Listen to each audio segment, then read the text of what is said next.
Monday Night Football. The Philadelphia Eagles are on the road in Seattle, taking on the Seahawks. My two favorite picks are on the way. Let's recap how we did on Sunday. A very good day for us, 4-1 overall. Let's talk about it. We had Terry McLaurin's over in receptions. The man probably could have like 12 receptions. He made us sweat into the second half, but he got it done with ease. We had Kyler Murray's over in yards. Same kind of thing. They ran for a ton of yards against the 49ers. He came through with 211. We had Chuba Hubbard's over 15.5 rush attempts, and then we laddered up to 20 plus for plus 400. Just a quarter unit there. He cashed. And then Jerome Ford, our only loser, he had 11 receiving yards in the first half. Should have just taken his receptions. He ended with 11. Didn't really get many looks in the second half. But either way, a great day. We're so close to inching into the positives, and we could do that tonight. Let's go 2-0 on Monday night and dive into these picks. But first, got to talk about Sleeper. They have a free square right now for Jalen Hurts to just get 1 yard. It's on Sleeper. We love Sleeper. And if you've never used them, this is only for new users. Make sure you sign up using our code and COS or the link in the description, and they will double your first deposit up to $100. It's free money. And also Underdog Fantasy, same exact kind of similar apps in terms of daily fantasy stuff. You're just kind of taking more or less for a bunch of different players. You can also sign up for Sleep or Underdog using our code COS, and you'll also first match your first deposit up to $100. Now I know there is concern about Jalen Hurts playing on Monday night. If he doesn't, I can probably guarantee you that for new users they will put a new free square out there for you. So don't worry if you don't know if Jalen Hurts is playing. You can still sign up for Sleeper or Underdog. You'll still get a free square. It just might not be Jalen Hurts if he doesn't play. But either way, we love Sleeper. We love Underdog Fantasy. Sign up using our code COS. Top link in the description. Let's dive into our favorite picks though today. That's what you came for. We're going to start with this first one. The guy that is on the thumbnail playing at home. It's Mr. DK Metcalf. I like his over 60.5 receiving yards, which is currently minus 115 on DraftKings. Now I would play DK up to about 65.5, give or take. I don't really think the line goes much higher than this, but I saw a couple books around the 62.5, 63.5. I really like this matchup though for Metcalf back at home. And the last time we backed him, hey, he respected our money. He went off for 6 receptions, 8 targets, 134 yards, and 3 touchdowns in that Thursday night game against the Cowboys.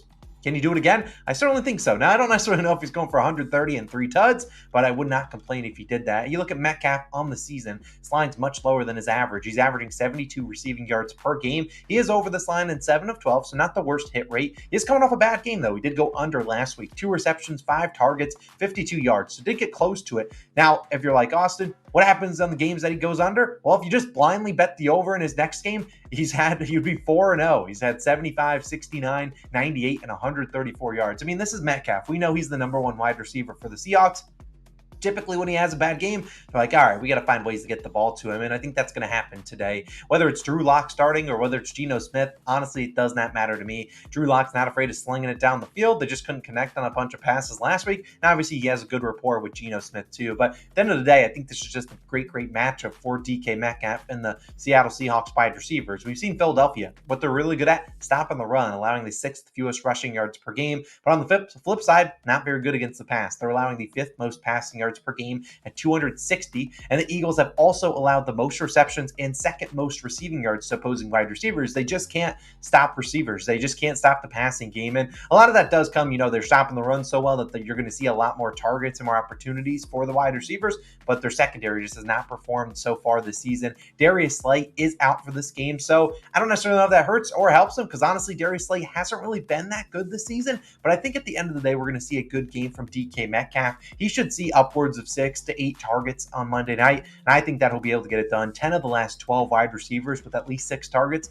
also hit this over. And for the useless stat of the day, DK Metcalf's last game versus Philadelphia, 10 receptions, 177 yards. Well, I'm not saying it really matters because that was in 2020. Hey, if he wants to get a little bit angry at the Eagles, I'm all for it. DK, we love it. He's also good friends with A.J. Brown, so maybe there's a little bit of a head-to-head competition there. I really like DK Metcalf on Monday night. Give me his over 60.5 receiving yards. Now, my second play is going to go to the other side. We're going to talk about an Eagle. And then maybe I'll talk about a couple leans that I did have because I normally don't like to force more than 2 picks into one game. We're going to DeAndre Swift of the Philadelphia Eagles over 13.5 rushing attempts, minus 122 on FanDuel. Personally, I'd play this to about minus 140. This is one of those where I'd prefer to play a little bit more juice than to take it at 14.5, although I do like it at 14.5. I think he could get easily 15 rush attempts. And you look at the Eagles, this is a team that haven't looked good. I mean, if you're an Eagles fan, they have not looked good. They got smoked by the 49ers by 23 at home, then went to Dallas, lost to the Cowboys by 20, haven't looked good. Now they go into Seattle, a very tough place to play, and they got to show up. And as I talked about at the front of this video, Jalen Hurts, I don't know if he's playing. I mean, I'm posting this video late on Sunday night. I have no idea if Jalen Hurts plays. He is downgraded to questionable with an illness. The pro of taking this bet right now is if Jalen Hurts gets ruled out, I'd be willing to bet this line jumps up to 16.5. If he stays in, I don't think the line moves at all. So I think we're getting, some chance at some great, closing line value, but I really don't see the line going down from 13.5. That's typically where it is for Swift regardless. And we've seen Swift this season been very up and down, especially down over the last 2 games. But you look at him so far this year, he's averaging 14.8 rushing attempts per game in the last 12. He didn't really play much in the first week, and he's had 14 plus rush attempts in 8 of 12. And when he sees that, the Philadelphia Eagles are really good. They're 8-1 in those games when he gets 14 plus rush attempts. So they've done a really good job getting the ball to him, and I anticipate them to try to get back to running the football. Seattle secondary, it stunk in the beginning of the year, but it has been much better as of late. So I think that the main mismatch here is the Eagles have a much better offensive line than the Seahawks do defensive line. We've seen teams be able to run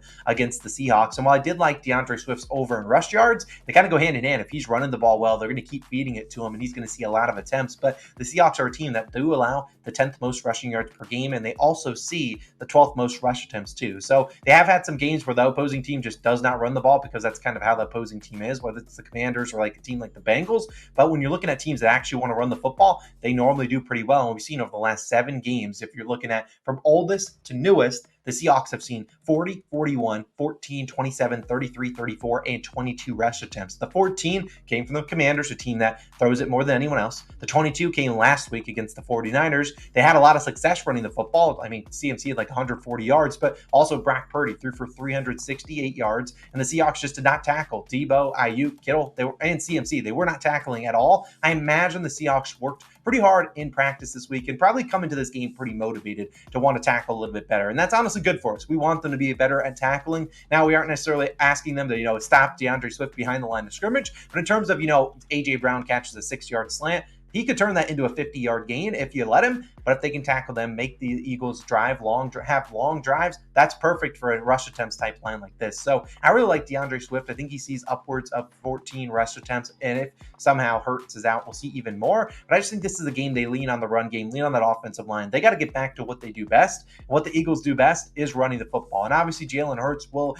get his attempts if he's in there. But also, he's playing a little bit ill. How eager is he to, hold the ball and run it more? I don't really know. I just think that this is a good spot for Swift to do pretty well. I was looking at his rushing yards, which is about 57.5. And honestly, I think he could hit that. I think he does, but I don't think he gets there without at least the attempts. So I really like DeAndre Swift. We've taken his rush attempts before. He treated us nicely. I think he has a good game tonight. If they are leading, it's going to be even better for us. Eagles obviously desperately need a win. Cowboys lost too. So this is a big game for the Eagles, not only get another leg up in the division, because I believe they're about tied with the Cowboys. Well, now they're technically a half game up, if you will. I really like this one for DeAndre Swift. We'll roll with him. And then one other play that I did look at was Dallas Goedert. I really like him. I talked about the Seahawks secondary. It's been pretty good outside of last week. I think Dallas Goedert is the key weakness here. I think Jamal Adams, I think he's healthy, but I really like Dallas Goedert.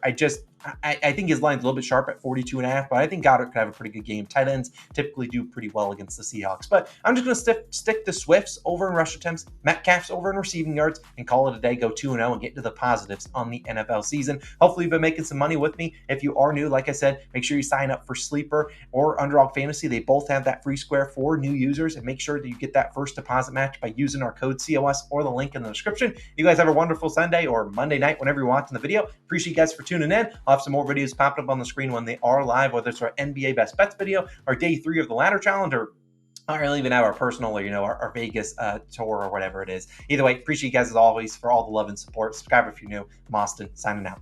Peace.